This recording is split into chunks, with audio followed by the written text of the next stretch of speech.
हा व्हिडिओ बघितल्यानंतर एक माणूस म्हणून आपल्या मनामध्ये एक संताप निर्माण होऊ शकतो आणि तुम्हाला या व्यवस्थेच्या विरोधामध्ये काही प्रश्न विचारावेसे वाटू शकतात। परंतु जर आपण माणूस नसाल तर आपल्याला याबद्दल काहीही वाटणार नाही आणि आपल्या मनामध्ये या व्यवस्थेच्या विरोधामध्ये कोणतेही प्रश्न देखील निर्माण होणार नाहीत।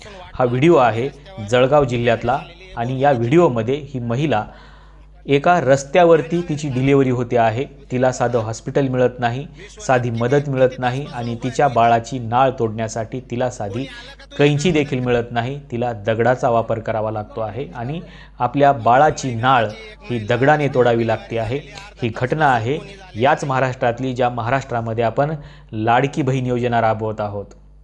लाडक्या बहिणीला जर तिचा भाऊ मुख्यमंत्री असेल, जर तिचा भाऊ उपमुख्यमंत्री असेल, जर तिचा भाऊ आरोग्यमंत्री असेल तर तिला साधं हॉस्पिटल देखील का मिळत नाही, हा खरा प्रश्न आहे। आणि हाच प्रश्न आपण या लाडक्या भावांना देखील विचारला पाहिजे की एका बाजूला आपण मेट्रो ट्रेनच्या गोष्टी करत आहोत, एका बाजूला आपण बुलेट ट्रेनच्या गोष्टी करत आहोत, एका बाजूला आपण विश्वगुरू होण्याच्या गोष्टी करत आहोत, पण याच आदिवासी महिलांना, आपल्याच लाडक्या बहिणीला साधं हॉस्पिटल देखील का मिळत नाही। हा प्रश्न आपल्या मनामध्ये कधी या 75 वर्षामध्ये पडला असेल का? आणि पडला असेल तर मग आपल्या लोकप्रतिनिधींनी हा सोडवला का नाही? खरं तर आपण सरकार याच्यासाठी निवडतो की आपल्याला शिक्षणाच्या, आरोग्याच्या आणि आपल्यासाठी असलेल्या मूलभूत गरजा ज्या आहेत त्या सगळ्या सुविधा आपल्याला व्यवस्थितरित्या मिळाव्यात। खरं तर लोकशाहीमध्ये या सगळ्या गरजा पुरवणारी यंत्रणा असते, पुरवणारं सरकार असतं। परंतु सध्या आपण स्वातंत्र्याचा आणि भारतीय संविधानाचा अमृत महोत्सव साजरा करत आहोत, पण हा अमृत महोत्सव साजरा करत असताना देखील आपल्या एखाद्या लाडक्या बहिणीला साधं हॉस्पिटल देखील मिळत नाही आहे, ही खरी शोकांतिका आहे। आणि त्याच्यामुळं लोक सरकारला नाही तर लोक संविधानाला दोष देत बसलेले आहेत की संविधान नसतं तर आपल्याला सगळ्या गोष्टी या मिळाल्या असत्या। परंतु भावांनो, संविधानामध्ये ज्या काही तरतुदी केलेल्या आहेत त्या जर तुम्ही काढून वाचून बघितल्या तर तुमच्या लक्षामध्ये येईल की एखाद्या महिलेला तिच्या डिलिव्हरीसाठी हॉस्पिटल मिळावं हा तिचा मूलभूत अधिकार आहे आणि तो संविधानाने दिलेला आहे। पण या मूलभूत अधिकाराचंच उल्लंघन होतं आहे आणि तुम्हाला सांगितलं जातं आहे की संविधान बाजूला राहू द्या, तुम्ही डायरेक्टली आमच्या लाडक्या बहिणी आहात, त्याच्यामुळे तुम्हाला काहीही कमी पडणार नाही। मग आज अशी परिस्थिती निर्माण का होते आहे, हा खरा प्रश्न आहे। एका बाजूला लाडक्या बहिणी म्हटलं जातं आहे तर दुसऱ्या बाजूला त्याच लाडक्या बहिणींना साधं हॉस्पिटल मिळत नाही, साधी नाळ तोडण्यासाठी एखादी कात्री देखील मिळत नाही। इतकी भयानक परिस्थिती सध्या आपल्या महाराष्ट्रामध्ये निर्माण झालेली आहे।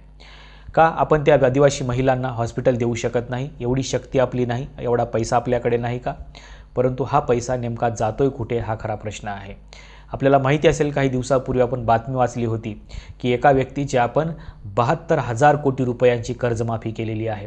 त्यातले 1 कोटी रुपये जरी आदिवासी पाड्यामध्ये उभे केले असते तर तिथे एक चांगलं हॉस्पिटल आपल्याला उभारता आलं असतं, पण त्यातले 1 कोटी देखील या आदिवासींच्या हिश्श्याला अजूनही आलेले नाही। त्याच्यामुळं या स्वतंत्र भारतामध्ये आमचा नेमका हिस्सा काय आहे हा प्रश्न आजही आदिवासींच्या मनामध्ये आहे। आदिवासींच्याच नाही तर अनेक शहरांमध्ये देखील अशा प्रकारची परिस्थिती निर्माण झालेली आहे की शहरातल्या एखाद्या झोपडपट्टीतल्या व्यक्तीला देखील ऐन वेळेला हॉस्पिटल मिळत नाही आहे आणि अशी परिस्थिती महाराष्ट्रामध्ये निर्माण झालेली आहे।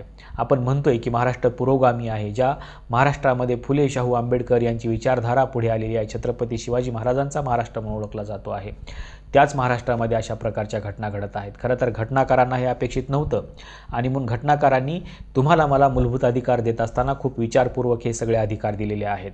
आपल्याला माहीत असेल की डॉक्टर बाबासाहेब आंबेडकर ज्यावेळेस ऊर्जामंत्री होते त्यावेळेस ते बिहारच्या एका धनाबादच्या कोळशाच्या खाणीमध्ये गेलेले होते आणि कोळशाच्या खाणीमध्ये त्यांनी खाली 500 फूट उतरून हे बघितलेलं होतं की आमच्या महिला कशा पद्धतीनं काम करतायत।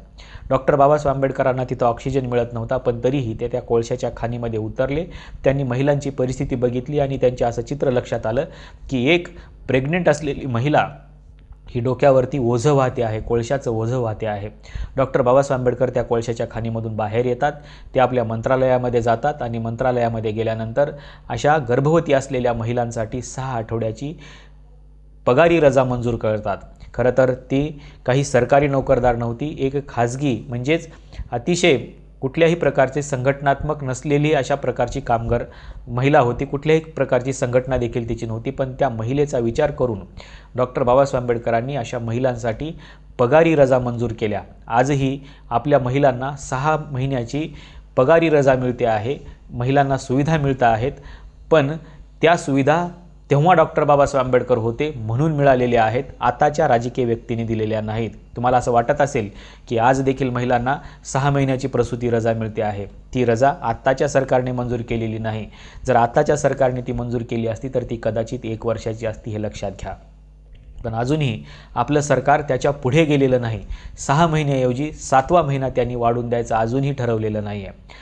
आणि अशा परिस्थितीमध्ये सरकारी नोकरी करणाऱ्या महिलांचा तर विषय सोडा, पण आदिवासींच्या महिलांच्यापर्यंत तर साधं एखादं इंजेक्शन देखील पोहोचत नाही आहे, ही खरी शोकांतिका आहे। आणि म्हणून डॉक्टर बाबासाहेब आंबेडकरांना असं अपेक्षित होतं की महिलांच्या या मूलभूत गरजा ज्या आहेत, या मूलभूत गरजांच्या सुविधा त्यांना मिळाल्या पाहिजेत। खरं तर डॉक्टर बाबासाहेब आंबेडकरांनी महिलांच्या प्रसूती रजेबरोबरच महिलांच्या मूलभूत अधिकारावरती देखील खूप मोठा विचार केला होता। त्यांनी असं सांगितलं होतं की एखाद्या बाळाला जन्म द्यायचा की नाही हा त्या महिलेचा मूलभूत अधिकार असेल। म्हणजे इतक्या प्रचंड मोठ्या विचारामधून डॉक्टर बाबासाहेब आंबेडकरांनी ही भूमिका मांडलेली होती आणि त्यांनी सांगितलं होतं की महिलांना त्यांचे जे काही अधिकार आहे, त्यांचं जे काही स्वातंत्र्य आहे ते त्यांना मिळालं पाहिजे। आणि त्याच्या पुढे जाऊन सरकारची ही जबाबदारी असेल की तिच्या पोटामध्ये असलेलं बाळ हे सुरक्षित असावं आणि ते सुदृढ जन्माला यावं, ही जबाबदारी देखील सरकारची असणार आहे। आणि म्हणून सरकारने त्या महिलेला प्रेग्नेंट असताना सुट्ट्या तर दिल्याच पाहिजे, पण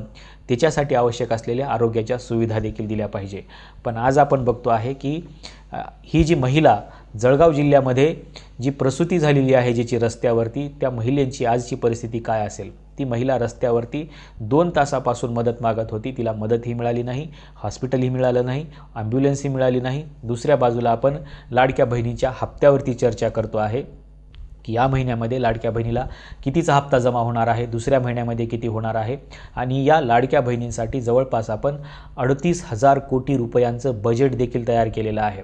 या महिलांच्या या बजेटमधूनच एखादं हॉस्पिटल तर तयार करता आलं नसतं का? खरं तर हे कंपल्सरी झालं पाहिजे की प्रत्येक महिलेची डिलिव्हरी ही सरकारच्या नियंत्रणामध्येच होईल, अर्थातच सरकारी हॉस्पिटलमध्येच झाली पाहिजे।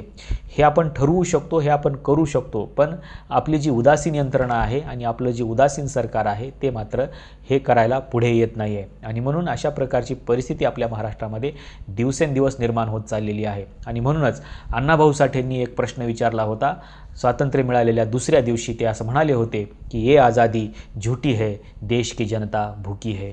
आज तीच परिस्थिती निर्माण झालेली आहे आणि म्हणून या आदिवासी महिलेची डिलिव्हरी रस्त्यावरती होते आहे आणि तिच्या बाळाची नाळ दगडाने तोडावी लागते आहे। आपल्याला ही परिस्थिती बघून नेमकं काय वाटतं? हे अपयश नेमकं कोणाचं आहे?